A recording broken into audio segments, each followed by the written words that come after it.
Hi friends, welcome back to my YouTube channel. ನಾನು ಇವತ್ತು ತೊಂಡೆಕಾಯಿ ಮತ್ತು ಕಡಲೆ ಗಸಿ ಮಾಡೋದು ಹೇಗೆ ಅಂತ ಹೇಳಿಕೊಡ್ತೇನೆ. ಈಗ ಒಂದು ಪಾತ್ರೆಗೆ ಒಣಮೆಣಸು ಹಾಕಿ ಡೀಪ್ ಫ್ರೈ ಮಾಡಿ.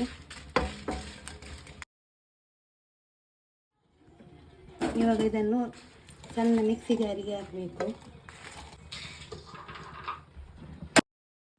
1/4 ಟೀ ಸ್ಪೂನ್ ಸಾಸಿವೆ, ಅರ್ಧ ಸ್ಪೂನ್ ಉದ್ದಿನಬೇಳೆ, 1/4 ಸ್ಪೂನ್ ಮೆಂತೆ, 1 ಸ್ಪೂನ್ ಕೊತ್ತಂಬರಿ ಕಾಳು, ಅರ್ಧ ಸ್ಪೂನ್ ಜೀರಿಗೆ. ಇದನ್ನಿಷ್ಟನ್ನು ಹಾಕಿ ಚೆನ್ನಾಗಿ ಫ್ರೈ ಮಾಡಿ.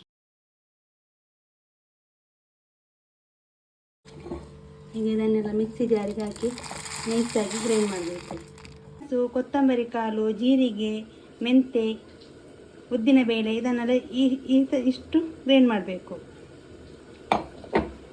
ಒಂದು ಪ್ಯಾನಿಗೆ 2 ಟೀ ಸ್ಪೂನಷ್ಟು ಕೊಕೊನಟ್ ಆಯಿಲ್ ಹಾಕಿ, 1 ಕಪ್ ತೆಂಗಿನ ತುರಿ ಹಾಕಿ, ಅದಕ್ಕೆ ಕರಿಬೇವಿನ ಸೊಪ್ಪನ್ನು ಹಾಕಿ ಚೆನ್ನಾಗಿ ಫ್ರೈ ಮಾಡಿ.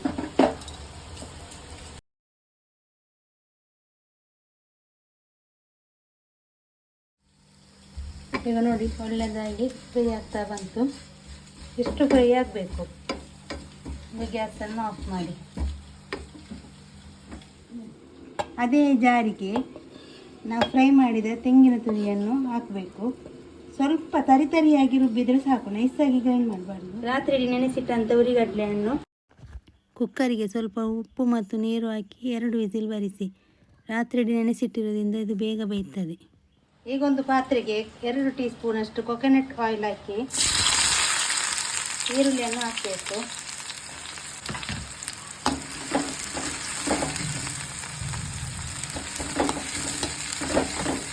ಫ್ರೈ ಮಾಡಿ. ಟೊಮೆಟೊವನ್ನು ಹಾಕಬೇಕು. ಚೆನ್ನಾಗಿ ಫ್ರೈ ಮಾಡಿ. ಈಗ ಇದಕ್ಕೆ ಕಟ್ ಮಾಡಿರೋ ತೊಂಡೆಕಾಯಿಯನ್ನು ಹಾಕಬೇಕು. ಚೆನ್ನಾಗಿ ಮಿಕ್ಸ್ ಮಾಡಿ. ಅದಕ್ಕೆ ಬೇಕಾದಷ್ಟು ಉಪ್ಪನ್ನು ಹಾಕಿ. ಬೇಯಿಸಿದ ಕಡಲೆಯ ನೀರನ್ನು ಇದಕ್ಕೆ ಹಾಕಬೇಕು.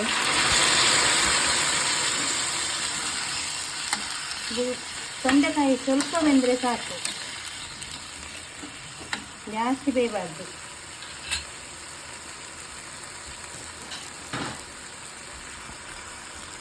ಇದಕ್ಕೆ ಮಿಕ್ಸರನ್ನು ಹಾಕಬೇಕು. ಇವಾಗ ಇದಕ್ಕೆ ಕಡಲೆಯನ್ನು ಹಾಕಬೇಕು.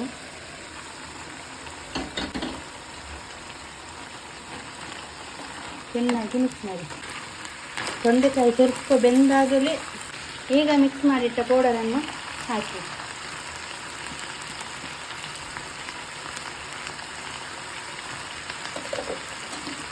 ಚೆನ್ನಾಗಿ ಮಿಕ್ಸ್ ಮಾಡಿ.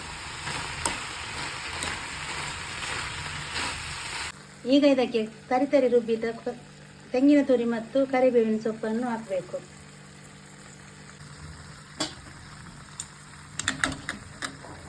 ಆಮೇಲೆ ಚೆನ್ನಾಗಿ ಮಿಕ್ಸ್ ಮಾಡಿ.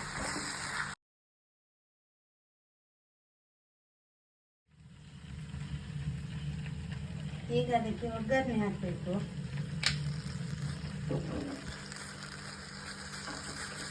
ತೆಂಗಿನೆಣ್ಣೆಯಿಂದ ಮಾಡಿದರೆ ತುಂಬ ಒಳ್ಳೆಯದಾಗ್ತದೆ. ಅದಕ್ಕೆ ಒಗ್ಗರಣೆ ಬೇಕಾದಷ್ಟು ಎಣ್ಣೆ ಬಿಸಿ ಆದಮೇಲೆ ಸಾಸಿವೆ ಹಾಕಬೇಕು.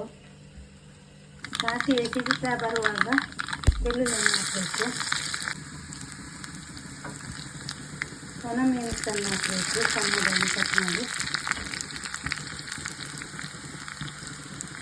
ಆಮೇಲೆ ಕರಿಬೇವಿನ ಸೊಪ್ಪು ಹಾಕಿ ಆಫ್ ಮಾಡಿದ್ದೀನಿ.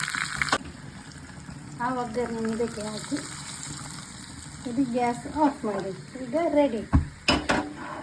ಇದಕ್ಕೆ ಮೇಲೆ ಕೊತ್ತಂಬರಿ ಸೊಪ್ಪನ್ನು ಹಾಕಿ.